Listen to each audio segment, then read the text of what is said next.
आज हम बात कर रहे हैं इंडिया के सबसे महान क्रांतिकारी भगत सिंह के बारे में, जिनका जन्म 28 सितंबर 1907 को पंजाब प्रोविंसेस के वेस्टर्न पार्ट में लैलापुर के गांव में हुआ था।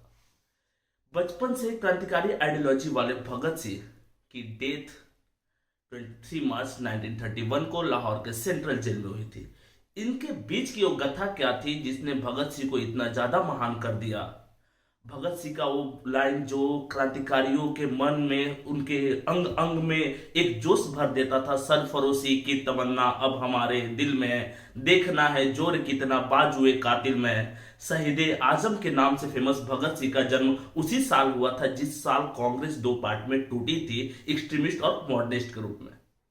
भगत सिंह के जन्म के साथ ही बचपन से ही उनकी जो गतिविधियां थी देश प्रेम से रिलेट करती थी। वो खेल भी ऐसा खेला करते थे जिसमें दुश्मन को कैसे मारना है, वो जो एक वीर योद्धाओं का गेम हो सकता है उस तरह की। एक बचपन की इनकी घटना है कि इनके पिताजी खेत में आम बो रहे थे, आम के वृक्ष लगा रहे थे, बीज लगा रहे थे। तो इन्होंने पिताजी से पूछा कि आप ऐसा क्यों कर रहे हैं? वो बोल रहे हैं कि मैं बीज लगा रहा हूं ताकि फ्यूचर में इससे बहुत सारे पेड़ आ जाए और उससे हम ज्यादा से ज्यादा आम ले सके। एक घर गए, घर से पिस्तौल लाए और उसकी गोलियों को उन्होंने जमीन में लगा दिया। पिताजी ने पूछा कि क्यों? तो बोलते हैं कि आज मैं पिस्तौल लगा रहा हूं ताकि फ्यूचर में मेरे पास बहुत सारे पिस्तौल हो जाए। ऐसी क्रांतिकारी आइडियोलॉजी से बिलोंग करते थे।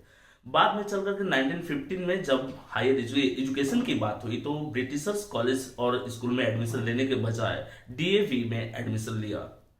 1919 की वो घटना जो इनको झकझोर देती है, ब्रिटिशर्स के अगेंस्ट में एग्रेशंस और भी ज्यादा कर देती है, वो था जालियांवाला बाग मैसेकर, जहां पे 12 साल की उम्र में विजिट करते हैं और वहां से खून से लथपथ उस जगह को देखते हैं, वहां की मिट्टी को एक बोतल में भर के लाते हैं और अब तो डिसाइड कर लेते हैं कि इनको खत्म कर देना है ब्रिटिशर्स को।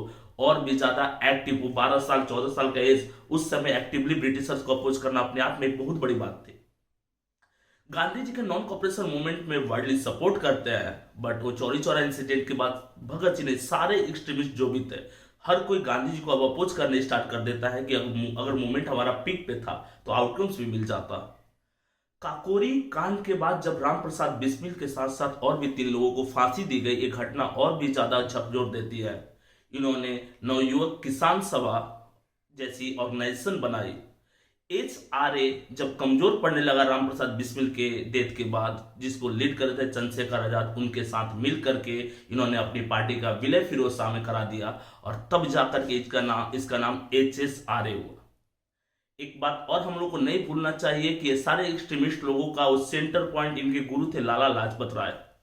लाहौर में अपोज कर रहे थे ब्रिटिशर्स को, तब तक उनके सर पे लाठी से प्रहार कर दी जाती हैं।